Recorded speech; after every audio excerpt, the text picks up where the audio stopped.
Hindi naman bago sa atin na marami na ring mga artista na nagsimula talaga sa wala o sa hirap at dahil na rin sa kanilang sipag at tiyaga ay naabot na nila ang rurok ng tagumpay. Kaya naman sa video na ito, tampok natin ang 5 mga Pinoy celebrities na mula sa hirap at ngayon ay ubod na ng yaman. Number 5, Jericho Rosales. Alam nyo ba na bago naging sikat na artista si Jericho, isa siyang tindero ng isda sa public market ng Marikina. 14 years old pa lang si Jericho noon ay naghahanap buhay na siya para makatulong sa kanyang mga magulang. Siya ay naging service crew ng isang pizza chain at naging personal driver. Nabanggit din ni Eko na noong kabataan niya ay nangongolekta siya ng mga bote at bakal para ibenta sa mga junk shop. Noong 1996, sumali si Eko sa contest na Mr. Pogi ng Itbulaga at tinagurian nga siyang Charlie Chi ng Marikina City. Sumali siya sa competition dahil sa panghihikayat ng kanyang dating amo, kung saan siya ay dating nagtatrabaho bilang personal driver. Nanalo si Eko sa patimpalak at official na sumali sa Itbulaga bilang isa sa mga host ng noontime show. Siya ay 17 years old noong panahon. Ngayon ay certified alister na si Jericho Rosales. Kumikita siya sa kanyang mga endorsement, invitations, kanta at mga pelikula. Number 4, Vice Ganda. Bago pa man binagsagang unkabog-abol si Vice Ganda, ay dumaan din siya sa sobrang hirap. Proud naman na ibinahagi ni Vice ang kanyang nakaraan. Gaya na lang na nagbebenta siya ng bottled water para lang kumita. Nagsimula ang kanyang kahirapan nang binaril ang kanyang tatay na nooy barangay chairman sa kanilang lugar, sa harap mismo ni Vice at ng kanyang nanay. Ang masama pa dito, binaril ang kanyang tatay sa mismo pa niyang ika-50th birthday. Mula noon, para kumita, ang kanyang ina ay nagbebenta ng mga basahan at mga towel sa mga jeepney driver, habang si Vice Ganda naman ay naglalako ng bottled water. Dahil sa kahirapan ng buhay, napilitan ng kanyang nanay na mag-ibang bansa bilang caregiver doon. Ang kahirapan na nagtulak kay Vice para magsumikap. Kaya habang nag-aaral siya ng political science sa FPU, rumakit siya bilang stand-up comedian at dito niya nabuo ang pangalang Vice Ganda, kung saan nakasama niya dito sina John Lapus at Chocolate.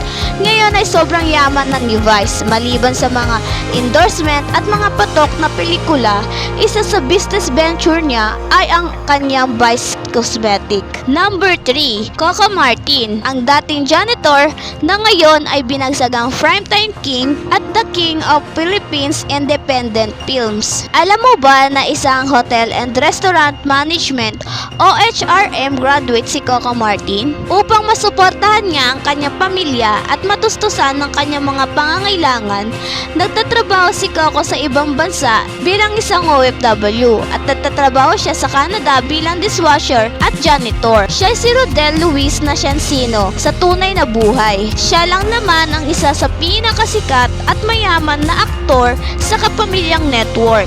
Ang kanyang pangalan ay sumikat ng gusto sa pagganap niya sa mga teleserye kabilang na ang proyekto Tulad na Tayong Dalawa at Minsan Lang Kita'y Ibigin. Noong 2011, isa sa pinakamahalagang bahagi ng kanyang karera at pinasikat niya ang pagganap bilang SPO2 ni Carlo Dalisay sa longest running drama serye ng FPJs Ang Probinsyano, na naging pambansang paborito ng mga tao at nagtagumpay sa TV ratings. Bukod sa pagganap, naging aktibo rin si Coco sa likod ng kamera.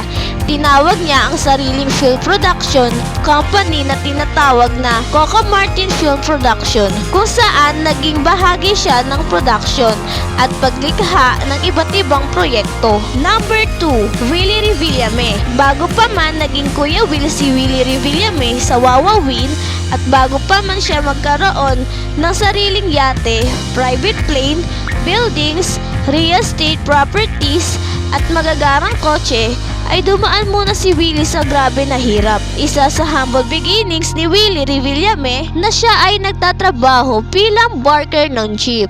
Hindi nakikita ni Willie noon na siya'y magiging milyonaryo ngayon at maging isang TV host. Dahil ang kinahihiligan niya lang noon ay ang pagiging musikero at siya ay drummer ng kanilang banda. Bago sumikat, kinuha siya ng kanyang best friend na si Randy Santiago bilang sidekick sa mga pelikula. Ngayon, isa na si Willie sa pinakamayamang artista dito sa Pilipinas. Siya may sariling yate, private planes at ang kanyang sikat na wheel tower. At ang number 1 sa ating listahan ay si Manny Pacquiao. Isa si Manny Pacquiao sa pinakamagandang halimbawa ng kwento ng buhay na nagmula sa hirap na umangat sa buong mundo. Kaya malapit ang kanyang kalooban sa mga may hirap dahil doon di siya nanggaling. Siya ay naging panadero, construction worker at nagtitinda din siya ng ice cream dati sa daan at marami pang iba. Ginawa ito ni Manny Pacquiao para makatulong sa kanyang mga magulang. Dahil sa hirap ng buhay, binanggit pa ni Pacquiao noon na kung hindi sila kakahig, hindi sila tutuka. Sa madaling salita, kung hindi sila magtatrabaho, wala silang kakainin. Si Pacquiao ay binagsagang pangbansang kamao, ang nag-iisang 8th Division World Champion sa kasaysayan ng boxing at nanalo ng 12 major world titles. Si Pacquiao ngayon ay nagmamay-ari ng mga mamahaling sasakyan. Meron din siyang mansyon sa loob at labas ng bansa. Talaga namang nakaka-inspire ang kanilang stories sa buhay. Kaya walang imposible sa mga taong may pangarap sa buhay. Ano naman ang reaction mo sa video na ito? At kung bago ka pa lang sa aking YouTube channel, huwag mong kakalimutan i-like ang video at mag-subscribe at i-hit na rin ang notification bell para updated ka sa ating mga bagong videos.